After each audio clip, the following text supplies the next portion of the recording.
రూపాయలు నేరుగా మీ బిడ్డ బటన్ నొక్కుతా ఉన్నాడు. నా అక్క చెల్లెమ్మల కుటుంబాల ఖాతాల్లోకి నేరుగా వెళ్తా ఉంది.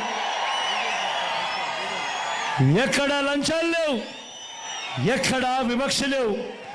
130 సార్లు మీ బిడ్డ బటన్ నొక్కి నా అక్క చెల్లెమ్మల కుటుంబాలకు మంచి చేస్తూ నేరుగా మీ బిడ్డ ఈ డబ్బులన్నీ పంపించాడు. మరి ఇదే నేను అడుగుతా ఉన్నా, మరి ఇదే డబ్బు చంద్రబాబు హయాంలో ఎవరి జోబీలోకి పోయింది అని చెప్పి మీరందరూ కూడా నిలదీయండి అని అడుగుతా ఉన్నా. చంద్రబాబుకి ఎంత పోయింది?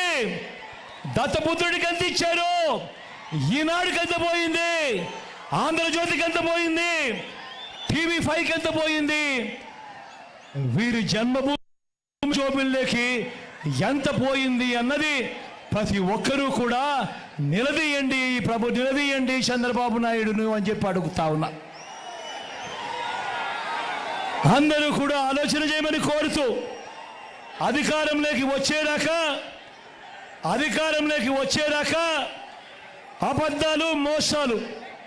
అధికారం దక్కితే చంద్రబాబు చేసే మాయలు ఎలా ఉంటాయి అనంటే 2014లో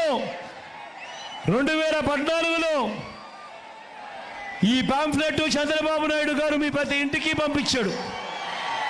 గుర్తుందా అన్న? ఇది గుర్తుందా మీ అందరికీ? ఇది 2014లో ఇదే ముగ్గురి ఫోటోలతో స్వయంగా చంద్రబాబు నాయుడు గారు సంతకం పెట్టి ఎన్నికల వేళ ముఖ్యమైన హామీలు అనంటూ ఈ పాంఫ్లెట్ చంద్రబాబు నాయుడు గారు ప్రతి ఇంటికి కూడా పంపించాడు. ఈ పాంఫ్లెట్ ప్రతి ఇంటికి పంపించడమే కాకుండా అప్పట్లో వారి ఈటీవీలోను, వారి ఏబిఎన్లోను, వారి TV5లోను కూడా అడ్వర్టైజ్మెంట్లతో ఊదరగొట్టారు. గుర్తుందా మీ అందరికీ? గుర్తుందా అన్న? గుర్తుందా అక్క? ఇది 2014లో ఎన్నికల వేళ స్వయంగా చంద్రబాబు సంతకం పెట్టి ఈ పాంఫ్లెట్ మీ ప్రతి ఇంటికి కూడా పంపించాడు. నేను అడుగుతా ఉన్నా, 2014 నుంచి 2019 చంద్రబాబు నాయుడు గారు ముఖ్యమంత్రిగా పరిపాలన చేశాడు. మరి చేసినప్పుడు ఈ 2014లో ముఖ్యమైన హామీలు అన్నట్టు ఆయన పంపించిన మీ ప్రతి ఇంటికి పంపించిన ఈ పాంఫ్లెట్లో ఇందులో ఏ ఒక్కటైనా కూడా చేశాడా లేదా అని నేను మిమ్మల్ని అడుగుతా ఉన్నాను.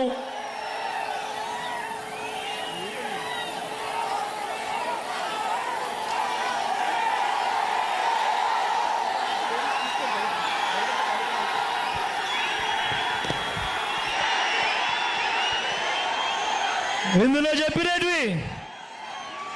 చెప్పినవి ముఖ్యమైన హామీలు అన్నట్టు చంద్రబాబు నాయుడు గారు స్వయాన సంతకం పెట్టి మీ ఇంటికి పంపించిన ఈ పాంఫ్లెట్లోటి నేను ఒకసారి చదువుతాను, మీరే చెప్పండి ఇది జరిగిందా లేదా అన్నది మీరే చెప్పండి అని కోరుతా ఉన్నా. రైతుల రుణమాఫీపై మొదటి సంతకం చేస్తారన్నాడు.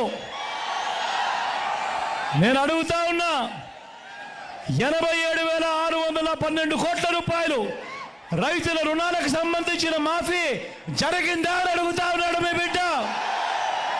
2 చేతులు పైకి ఇచ్చాలి. ఇలా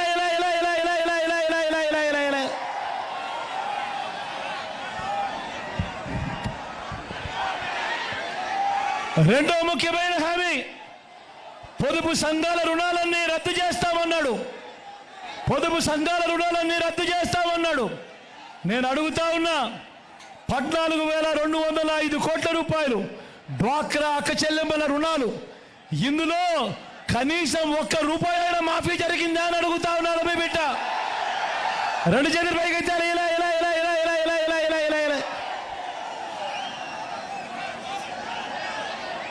ఆడబిడ్డ పుడితే మూడో ముఖ్యమైన హామీ, ఆయన సంతకం పెట్టి పంపించిన కాపీ. ఆడబిడ్డ పుడితే మహాలక్ష్మి పథకం కింద 25,000 రూపాయలు బ్యాంకులో వేస్తామన్నారు. నేను అడుగుతా ఉన్నా, 25,000 కదా దేవుడు ఎరుగు, కనీసం 1 రూపాయి అయినా కానీ మీలో ఎవరికైనా వేశాడా అని అడుగుతా ఉన్నాడు మీ బిడ్డ. 2 చేతులు పైకి ఎత్తాలి. ఇలా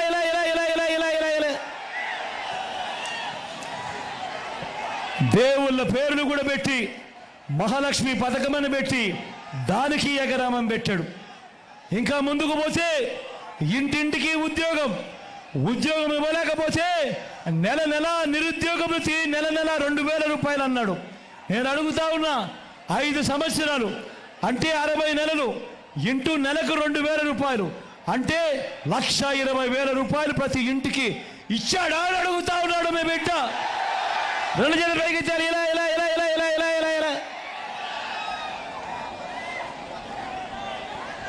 ఇంకా ముందు పోమంటారా? అర్హులందరికీ 3 సెట్ల స్థలం కట్టుకునేందుకు పక్కా ఇల్లు అన్నాడు. నేను అడుగుతా ఉన్నా, 3 సెట్ల స్థలం కదా దేవుడు ఎరుగు. చంద్రబాబు హయాంలో ఇక్కడ ఇన్ని వేల మంది ఉన్నారు కదా, ఇందులో కనీసం ఏ ఒక్కరికైనా కూడా 1 సెట్ స్థలమైనా ఇచ్చాడా అని అడుగుతా ఉన్నాను నేను.